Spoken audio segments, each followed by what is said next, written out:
लंका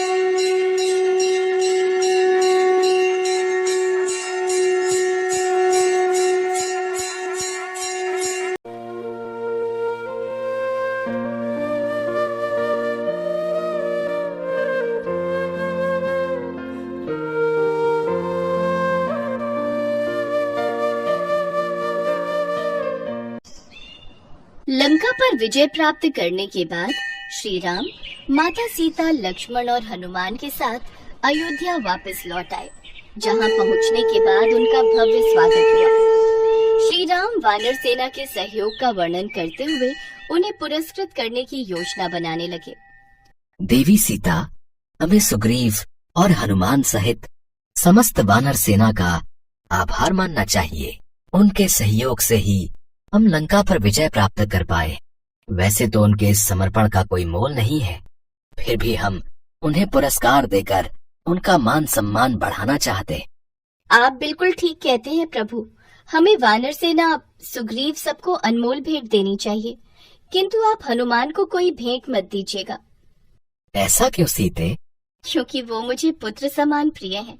उसे मैं अपनी पसंद की भेंट दूंगी। सुग्रीव सहित सभी वानर सेना को अयोध्या बुलाया गया और उन सबको अतिथि गृह में ठहराया गया और उनका अच्छे से आदर सत्कार करने लगे। 2 दिन बाद भरी सभा में सभी मौजूद थे। उन सब की उपस्थिति में सभी वानर सेना को अनमोल भेंट देकर सम्मानित किया जाने लगा। अंत में सुग्रीव को भी अनमोल भेंट दी गई। हनुमान को हम अपने हाथों से भेंट देंगे। हनुमान, यहाँ आओ। माते, आपकी और प्रभु श्री राम की भक्ति ही मेरा सबसे बड़ा पुरस्कार है। मुझे किसी भेंट की आवश्यकता नहीं। हनुमान, तुम हमारे लिए पुत्र समान हो और मैं तुम्हें अनमोल भेंट देना चाहती हूँ। मैं उम्मीद करती हूँ कि तुम इस भेंट के लिए इनकार नहीं करोगे। ये मेरा सौभाग्य है माता।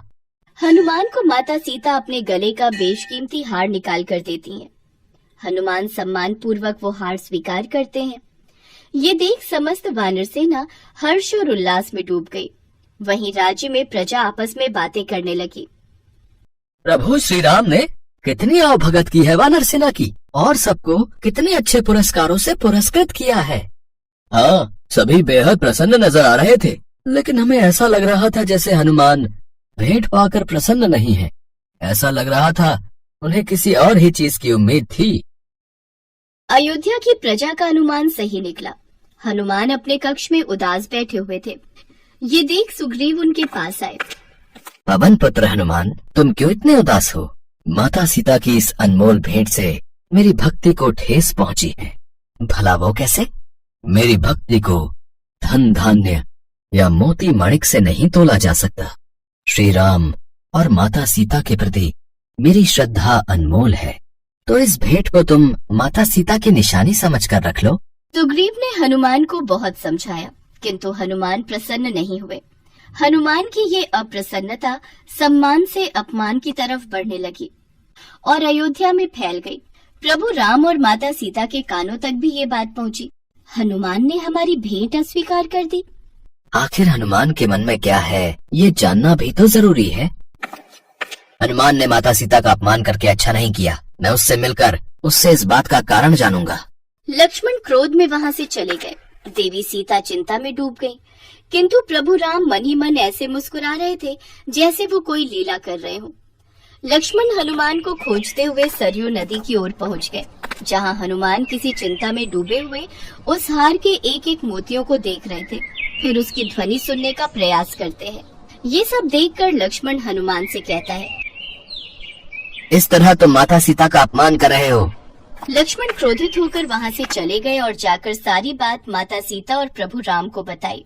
आप अभी हनुमान को सभा में बुलाइए और इसका कारण पूछिए। राम, सीता और लक्ष्मण सहित दरबार में पहुँचे। हनुमान के साथ अन्य वानर भी वहाँ उपस्थित थे। हनुमान, लक्ष्मण तुमसे क्रोधित है। हाँ, इस अपमान का कारण बताओ हनुमान। कहो हनुमान, भला तुमने ऐसा क्यों किया? हाँ पुत्र हनुमान, बताओ तुमने ऐसा क्यों किया? प्रभु, मैं तो आपका तुच्छ सा सेवक हूँ, साधारण दास हूँ, फिर मैं उस हार के साथ ऐसा कैसे कर सकता हूँ? तो फिर तुमने उस हार के साथ ऐसा क्यों किया? क्योंकि वो हार राममय नहीं था। तुम कहना क्या चाहते हो? आप तो जानते हैं प्रभु, मेरे जीवन का उद्देश्य केवल आपका नाम है। मेरी प्रत्येक श्वास आपका स्मरण करती है। मेरी जिह्वा सिर्फ आपका नाम ही बोलती है। मेरे कान आपकी ही आवाज सुनते हैं और मेरी आंखें आपका ही दर्शन करती हैं। माता सीता ने जो हार मुझे दिया था उसमें आपकी छवि दिखाई नहीं दी, इसलिए आपके वो अनमोल मोती भी मेरे लिए पत्थर समान ही थे। और ऐसे कंकड़ पत्थर भला मैं क्यों अपने पास रखता? हनुमान, अगर तुम्हारी बात सत्य माने तो तुम्हें हर वस्तु में राम दिखाई देते हैं। हाँ, मेरे शरीर का रोम रोम राम राम का नाम पुकारता है। मेरे मन में राम और हृदय में राम बसते हैं। हनुमान, मैं तो तुम्हारी बात मान लूंगा, लेकिन ये संसार तुमसे सबूत मांगेगा। मेरे हृदय में आपकी और माता सीता की छवि उपस्थित है। हम तुम्हारी बात का विश्वास कैसे करें? हमें भी वो छवि दिखाओ। हाँ हनुमान, संसार तुम्हारी भक्ति की परीक्षा लेना चाहता है। तुम ये चमत्कार दिखा दो। जो आज्ञा प्रभु। जय श्री राम। इतना कहते ही हनुमान अपना सीना चीरकर प्रभु राम और माता सीता की दिव्य छवि सबको दिखाते हैं। पूरा दरबार ये दृश्य देख आश्चर्यचकित हो गया और भक्ति भाव से भर गया। सबके शीश श्रद्धा से झुक गए। सभी हनुमान को प्रणाम कर उनके नाम की जय जयकार करने लगे।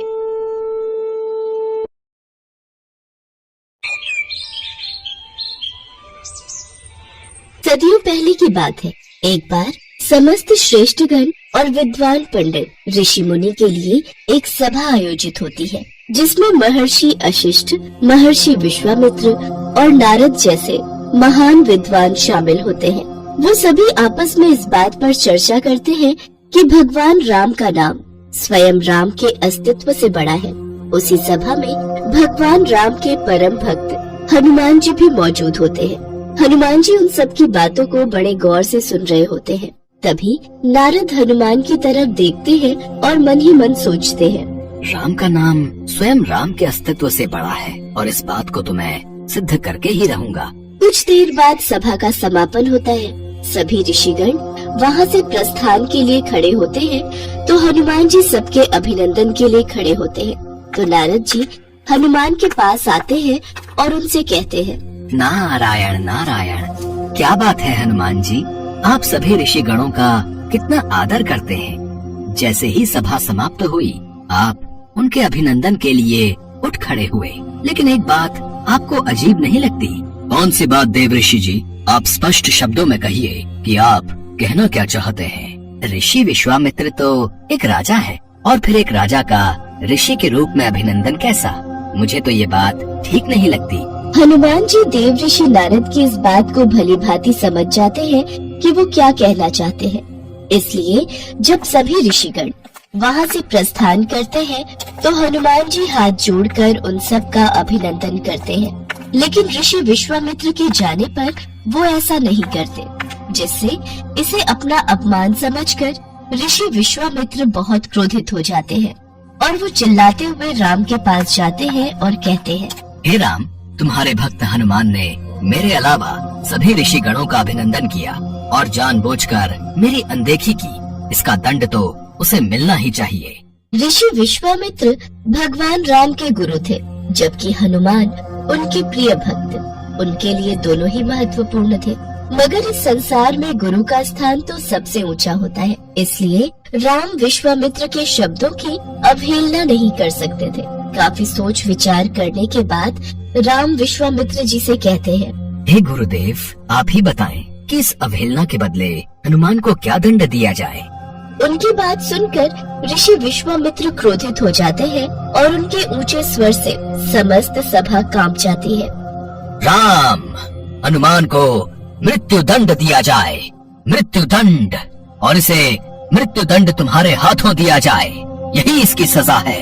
अपने गुरुदेव के मुंह से ऐसी बात सुनकर राम आश्चर्यचकित हो जाते हैं और हनुमान के लिए अपार प्रेम होते हुए भी ऋषि विश्वामित्र की बात का समर्थन करने पर विवश होकर कहते हैं, हनुमान, तुम्हारा ये दंड क्षमा योग्य नहीं है, तुम्हें मृत्यु दंड अवश्य दिया जाएगा। जैसी आपकी इच्छा प्रभु, आपके हाथों मृत्यु पाना तो मेरा सौभाग्य होगा।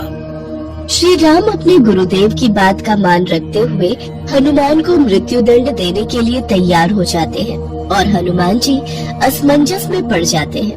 मगर तभी नारद उनके पास आकर कहते हैं, नारायण नारायण, राम भक्त हनुमान, मेरी मानो तो राम नाम में लीन हो जाओ। हो सकता है उनके नाम में लीन होने से स्थिति में परिवर्तन हो जाए। नारद की बात मानकर हनुमान जी जंगल के बीचों बीच एक पेड़ के नीचे बैठकर राम नाम का जप करने लगते हैं। जय श्री राम, जय श्री राम, जय श्री राम, जय श्री राम, जय श्री राम। हनुमान राम नाम में विलीन हो जाते हैं और उधर राम हनुमान को मृत्युदंड देने के लिए वहाँ उपस्थित हो जाते हैं। विधि का विधान भी कितना अजीब है। जो अपार स्नेह का भागी है, आज उसी को मृत्युदंड देने को विवश हूँ। भगवान राम ख्यालों में खोए हुए ही होते हैं कि तभी उन्हें अपने गुरु विश्वामित्र के अपमान का स्मरण हो आता है और वो क्रोधित अवस्था में आकर अपना बाण निकालकर हनुमान की तरफ छोड़ देते हैं, किंतु उनके बाणों का हनुमान पर कोई असर नहीं होता। ये कैसी विडंबना है, मेरे सभी बाण निष्क्रिय क्यों हो रहे हैं? हनुमान आंखें बंद करके लगातार राम नाम का जप किए जा रहे थे। राम अपनी हर बलशाली शक्तियों का प्रयोग करके थक जाते हैं, किंतु वो हनुमान का बाल भी बांका नहीं कर पाते। राम आश्चर्यचकित होकर कहते हैं, कुछ भी हो हनुमान, लेकिन तुम्हें मृत्युदंड तो मैं देकर ही रहूंगा। अपने गुरुदेव को दिए वचन का पालन मुझे करना ही होगा। इतना कहते ही राम अपना ब्रह्मास्त्र निकालते हैं और उसका प्रयोग करने लगते हैं।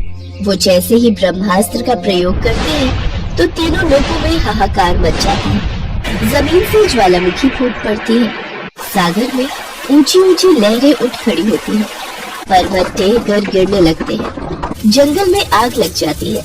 जीव जंतु प्राणी सभी अपनी जान बचाने के लिए संघर्ष करने लगते हैं, किंतु राम नाम में लीन हनुमान अभी भी राम नाम के जप में लीन रहते हैं।